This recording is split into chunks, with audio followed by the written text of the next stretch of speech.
नमस्कार, मैं अपूर्वा। आप देख रहे हैं आज का युग। आइए नजर डालते हैं आज की कुछ खास खबर की ओर। बीएपीएस स्वामीनारायण संस्कार धाम मंदिर कापसी फाटा कुक्षी में दिवाली पर्व के बाद दिनांक 24 नवंबर 2024 रविवार को प्रदेश भव्य एवं अद्भुत अन्नकूट महोत्सव बड़ी धूमधाम से मनाया गया।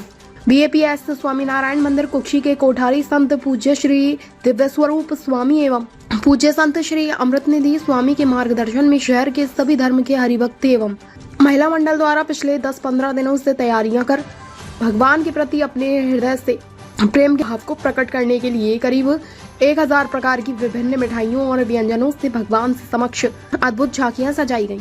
विशेष रूप से बेसन के लड्डू और अन्य कई स्वादिष्ट मिठाइयों का प्रयोग किया जाता है। नगर के सनातनी धर्मावलंबी इसे दीपावली उत्सव के बाद भगवान के प्रति श्रद्धा का एक रूप मानते हैं, जिसमें अन्नकूट के भोग के रूप में विभिन्न प्रकार के कई आकर्षक व्यंजन भगवान को अर्पित किए जाते हैं। पूरे साल में केवल अन्नकूट महोत्सव के दिन ही इस प्रकार का भोग लगाया जाता है। संतों की भावना के अनुसार समस्त हरिभक्त कार्यकर्ताओं द्वारा अन्य शहरों व गाँवों में जाकर निमंत्रण पत्र लेकर गाँव-गाँव घर-घर तक विचरण कर आमंत्रण पत्र दिया गया।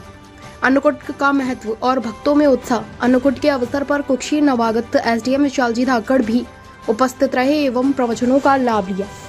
अन्नकूट महोत्सव को आयोजन कुक्षी के भक्तों के लिए विशेष महत्व रखता है। दीपावली के बाद यह दिन भगवान को भोजन अर्पित कर उनकी कृपा प्राप्त करने का एक अनूठा अवसर होता है। इस दिन भगवान स्वामी नारायण मंदिर में अन्नकूट के साथ भंडारा आयोजित किया जाता है और इस सुअवसर पर भक्तों की भारी भीड़ उमड़ती है और सभी भक्त इस पवित्र प्रसाद को पाने के लिए अत्यंत उत्साहित रहते हैं। मंदिर प्रशासन द्वारा सजाई गई झांकियां अत्यंत आकर्षक होती है और लोगों में भक्ति भाव बढ़ाने का कार्य करती है। नमस्कार।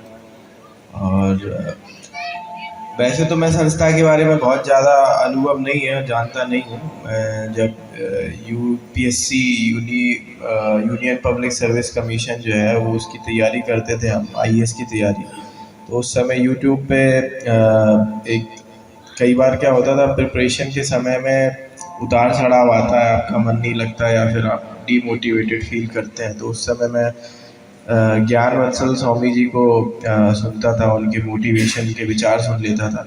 साथ ही मैं दिल्ली विश्वविद्यालय से मैंने राजनीति विज्ञान में ग्रेजुएशन और पोस्ट ग्रेजुएशन किए। तो उस समय जब हम दिल्ली में थे तब वहाँ पे अक्षरधाम भी जाना हुआ, तो भव्य अक्षरधाम को देखते ही बनता था कि इतना बड़ा मंदिर बिना सरकार के किसी भी सपोर्ट के बन सकता है।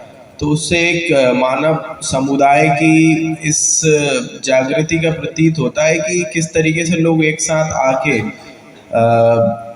भगवान में आस्था रख के अपने जो भी संसाधन वो कमाते हैं उसको एकजुट करके इतना बड़ा मंदिर का निर्माण कर सकते हैं। और मुझे ये भी पता है कि अक्षरधाम तो दिल्ली में केवल एक ही है, ऐसे और भी काफ़ी मंदिर हैं जो विदेश में भी हैं और अपने देश में भी हैं।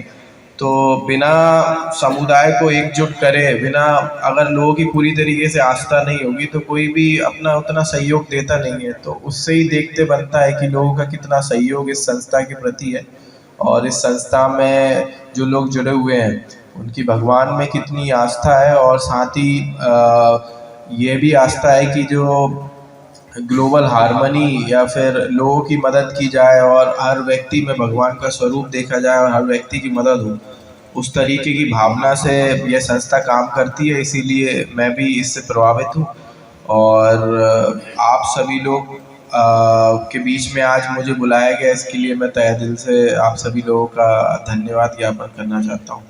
धन्यवाद।